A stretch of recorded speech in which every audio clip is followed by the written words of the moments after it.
part of the worksheet that I signed so that you all will have an idea how to do this for the test. I think some of you are kind of confused according to some emails that I have. So with ionic bonding, atoms form bonds to become more stable. And they are stable when they have 8 electrons in their outermost energy level or it is filled. So the first energy level holds 2. So for hydrogen, it's not going to have 8 there. 8's not going to make it happy. It only takes 2 because that's all that energy level is filled with 2 with the first one. And then the second energy level can hold 8, and it's most stable if an atom has a second energy level. It is most stable if that energy level is filled with 8. When you get to the third energy level, it can hold 18. And that atom becomes stable either when it has 8 or it has the 18 and it's filled. So for the first energy level, it's 2. Second energy level, it's 8. Third energy level can have either 8 or 18 to become stable. And atoms will give away or take electrons. This is basically between metals and nonmetals in order to be stable. So to figure out the electron configuration, that is based upon the atomic number. In the periodic table, in the square, it's typically the whole number at the top. So on this worksheet I gave you, I told you that lithium has 3 protons. Its atomic number is 3. It has 3 protons. Therefore, it also has 3 electrons. And so in this CAMI diagram, the inner circle is the first energy level. So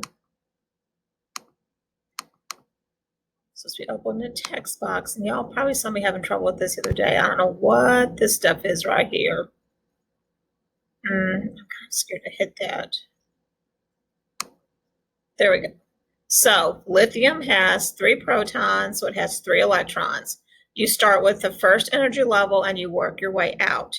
So there's 2 electrons here, and then that means that the third electron goes in this outer, the second energy level. So what I'm going to do is I'm going to put it over here because I know that it's going to be dealing with this atom.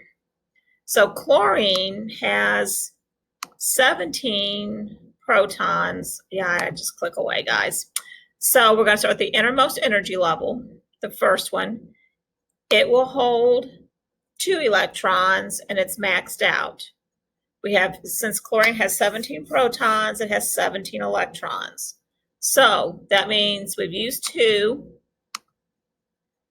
We can put 8 electrons here. 2 and 8 is 10. We still have 7 more to place. So I'm going to put 7 electrons out there in that third energy level. Okay. Now I'm going to go ahead and use my clicker so I don't write stuff everywhere. So when lithium is allowed to combine with chlorine, these are the only 2 atoms in the container. Well, these are the only 2 elements in the container. So the lithium atoms, to be stable, when they're being compared with or combined with chlorine, it's less likely that lithium will take 7 electrons away from chlorine. But if it gave its electron away, then this energy level would disappear. That energy level is only there and it's defined because that electron's moving in it. So if lithium gave away that electron, this energy level would go away because there's nothing moving there. And the first energy level here would become the outer energy level. It would be filled with 2 electrons. It would be stable. Also, chlorine would be really happy to take that electron because once it moves over here, where's my paintbrush at?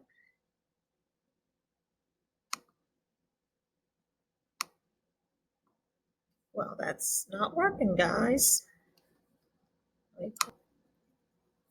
Okay, so I got it working. So this electron can move over here. When it comes over here, that's going to make chlorine have a total of 8 electrons out here. And when chlorine has 8, it is stable. Now, remember that protons have positive charges and electrons have negative charges. So, before an electron is transferred, lithium has 3 protons, so it has 3 plus charges. It had 3 electrons, so it had 3 negative charges, and its overall charge was 0. But when that electron's given away, it still has 3 positive charges, but now it only has 2 negative charges. And its overall charge now becomes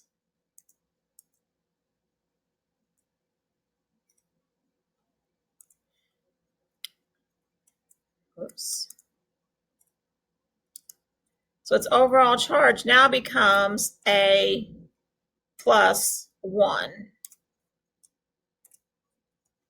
So it has 3 protons, 3 positive charges.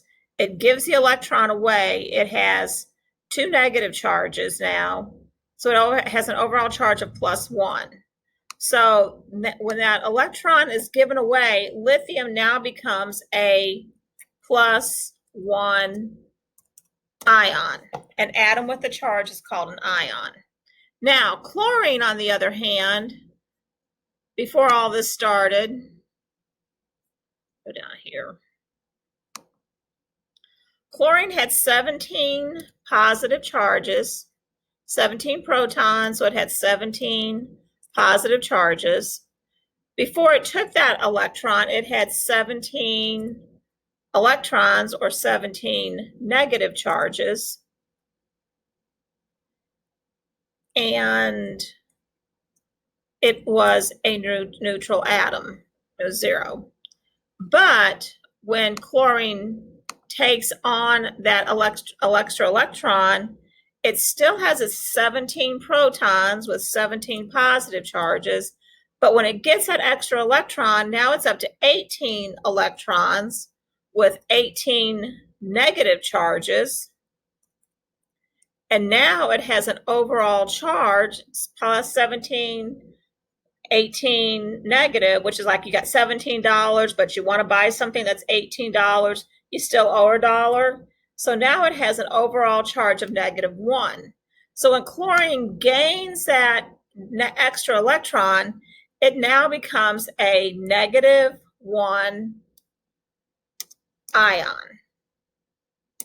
And opposite charges attract. Positive charges attract to negative charges, and they combine, they attract, they pull together, and lithium and atom and chlorine atom will come together and form lithium chloride. And you know that that's the right formula because when atoms combine, their charges have to add up and equal 0. They have to become neutral, and they are because it makes them more stable. So let me try this. Go here, and let's see if this will work. So whoops, nope, too big. Get that off there. Try again. So the positive ion will become attracted to the negative ion, and they will bond. And when they bond, they will then form lithium chloride, LiCl. And when you write formulas with an element, the first letter is always capitalized, second one's lowercase, so it becomes lithium chloride. Okay, that's how you do the first one. And I know I'm talking a lot, but I want to explain a lot of this to you. So when we come down here to do calcium, calcium has 20 protons, which means it has 20 electrons. So we're going to put 2 electrons in the first energy level. We're going to go to the second energy level.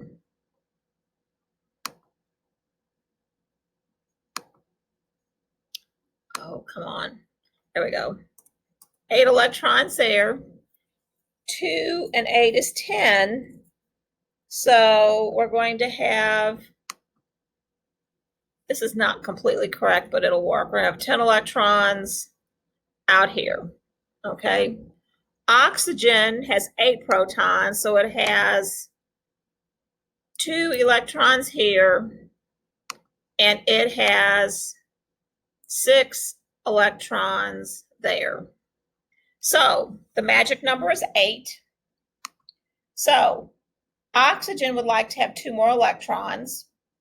If calcium gives 2 of its electrons away, then this energy level then will have 8 electrons, and it makes it more stable. So basically what's going to happen is 2 electrons are going to be transferred. Whoops, I can fill that in. Well, that wasn't right. Guys, you have to love it. Try again.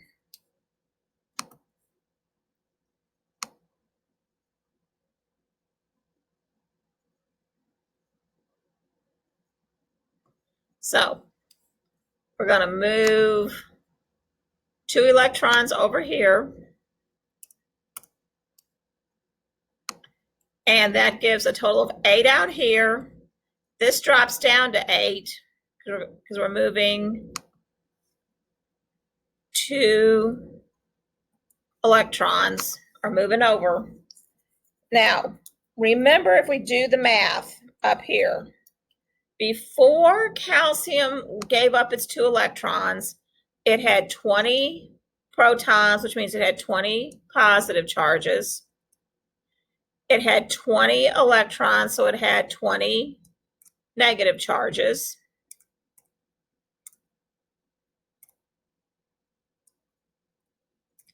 And that means it had an overall charge of 0. It was neutral.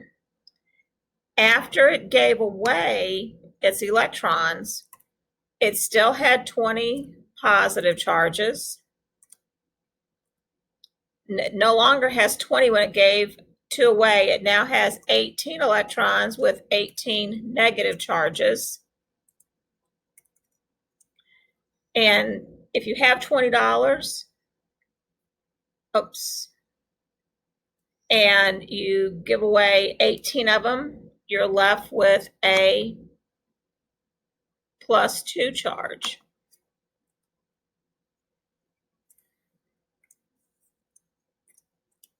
Okay, so calcium, when it gives away its 2 electrons, it now becomes a +2 ion.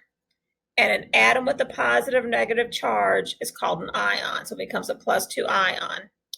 Oxygen, before it took on the 2 electrons, it had 8 positive charges, and it had 8 electrons, so it had 8 negative charges.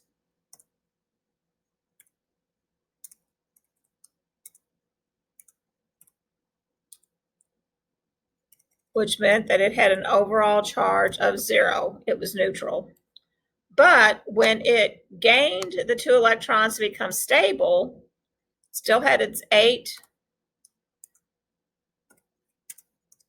positive charges. But now, since it's gained its 2 electrons, it now has 10 electrons, which means it has 10 negative charges. And now its overall charge is -2. So oxygen becomes a -2 ion. Okay. Now, because this one's a +2 and that's a -2. When these combine, the +2 and -2 equals 0. That means that that is a neutral compound or a neutral molecule. So once again, these two will pull together and you will have calcium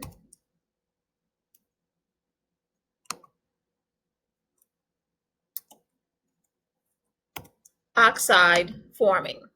Hence the name ionic bond. You have ions that form because they're trying to become stable. They pull together and join each other. That's the bond. So this is why this is an ionic bond. So hopefully when you get to the test, this will make sense. This shows you how to put the electrons in, the original charge is what you have to put on the test, the new charges, and then you'll write the formula.